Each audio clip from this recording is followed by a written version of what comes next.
National board of examinations in medical sciences के जो vice president हैं डॉक्टर मीनू वाजपेयी जी, वो हमारे साथ हैं। सर, आप तो ऑनरेरी एग्जीक्यूटिव डायरेक्टर भी हैं उसी में, तो क्या नीट पीजी का एग्जाम अब कैंसिल हो चुका? सबसे पहले तो लोग ये जानना चाह रहे हैं कि उसका एग्जाम पोस्टपोन करना चाहिए, तो पोस्टपोन का क्यों किया गया, क्या कारण है, ये जानना चाह रहे हैं बहुत सारे स्टूडेंट्स। बहुत बहुत धन्यवाद। राष्ट्रीय परीक्षा बोर्ड नीट की परीक्षा हर वर्ष कराता है और ये हम पिछले 4 दशक से भी ज़्यादा से कर रहे हैं और ये ऐतिहासिक बात है कि कभी भी हमारे एग्जाम्स में कोई कमी नहीं रही, कभी कोई पेपर लीक नहीं हुआ है और इसका यही असर है कि over a period of time पिछले कुछ वर्षों में हमारे पीजी की संख्या बहुत बढ़ती चली गई है। सीट्स की बहुत पॉपुलर कोर्स है ये। सुप्रीम कोर्ट के ऑर्डर के बाद ये ही एक संस्था है जो पीजी की एंट्रेंस कराती है। तो आप समझ सकते हैं किस दायित्व से हम लोग काम करते रहे।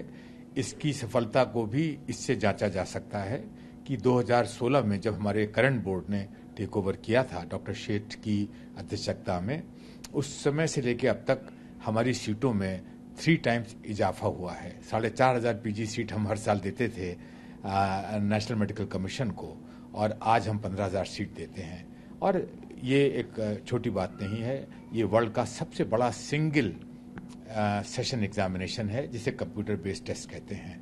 तो इस बात को कहने का मेरा अभिप्राय ये था कि ये इस चीज़ को दर्शाता है कि हमारी प्रक्रियाएं कितने सफलतापूर्वक हम लोग इसको कर रहे हैं। पोस्टपोन होने का कारण ये है कि पिछले कुछ दिनों में बड़ी डिस्टर्बिंग और विचलित करने वाली घटनाएं हुई, जिसमें राष्ट्रीय लेवल के 2 बड़े एग्जाम पोस्टपोन में ऐसा कुछ सुनने में आया कि गड़बड़ हुई है। ये नेचुरली किसी भी सरकार के लिए एक चिंता का विषय होता है और इन चीज़ों को मद्देनजर रखते हुए खासतौर से नीट की परीक्षा जो कि 23 जून को होनी थी संपन्न, वो उसके कुछ ही दिन पहले एक यूजीसी का टेस्ट भी इसी खराब घटना के थ्रू गुजरा। तो ये एक लाजिमी था कि करंट सरकार को इसकी चिंता हुई और उन्होंने कहा कि ऐसा कोई हादसा न हो। तो वो जानते हुए भी कि हम लोग बहुत अच्छा काम करते हैं, फिर भी एक प्रिकॉशनरी स्टेप लेना चाहते थे और उन्होंने इसलिए सोचा कि प्रक्रियाओं को फिर से देख लिया जाए, ऐसी घटना दोबारा नहीं होनी चाहिए। सर, एक तो पोस्टपोन हुआ, पोस्टपोन भी ऐन वक्त पर, मतलब रात 10 बजे एग्जाम पोस्टपोन होता है, उसकी खबर आती है और सुबह को 9 बजे एग्जाम होना था, 9 साढ़े 9 के। तो क्या इतनी ऐन वक्त पर क्यों किया गया कुछ? आप इस चीज से समझ सकते हैं कि ये एग्जाम एक बहुत बड़ा एग्जाम है। ऐसे बड़े एग्जाम को पोस्टपोन करने का निर्णय बहुत गंभीर निर्णय होता है। करीब 1,000 के करीब सेंटर्स पूरी कंट्री में फैले हुए थे जहां पे हम परीक्षा कर रहे थे, 300 सिटीज में, 292 सिटीज पर्टिकुलरली।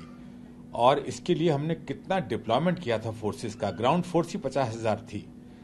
और इतना बड़ा एग्जाम जिसमें 110 से भी ज्यादा स्पेशलिटीज के एग्जाम हम लेने जा रहे हैं, करीब 2,30,000 स्टूडेंट जो कि एमबीबीएस डॉक्टर्स हैं इसके एग्जाम को लेने जा रहे थे और इसको पोस्टपोन करना एक बहुत बड़ा डिसीजन था और ये सबके हित के लिए किया गया था। चूंकि पिछला एग्जाम जिसमें कि पेपर लीक का हादसा हुआ था कुछ ही घंटों पहले, 2-4 ही दिन पहले हुआ था, जिसकी खबर आई, सरकार ने उसकी तहकीकात करी बहुत तेजी से। जब आंकड़े ये पता चले कि एक संभावनाएं बन रही हैं कहीं पे देश में जहां पे इस तरह के लोग सक्रिय हैं और उसके पहले भी कुछ दिन पहले एक बड़े एग्जाम में हुआ था, तो इस डिसीजन को लेने में 1-2 दिन तो लगते ही हैं। और इतना बड़ा डिसीजन लेना कि हम एक बड़े एग्जाम को पोस्टपोन करें, तो बाय द टाइम ये निर्णय लिया गया, समय निकल चुका था थोड़ा सा, इसलिए हम एग्जाम के करीब की डेट पे आ चुके थे। फिर भी बच्चों के हित में ये सख्त डिसीजन लेना पड़ा।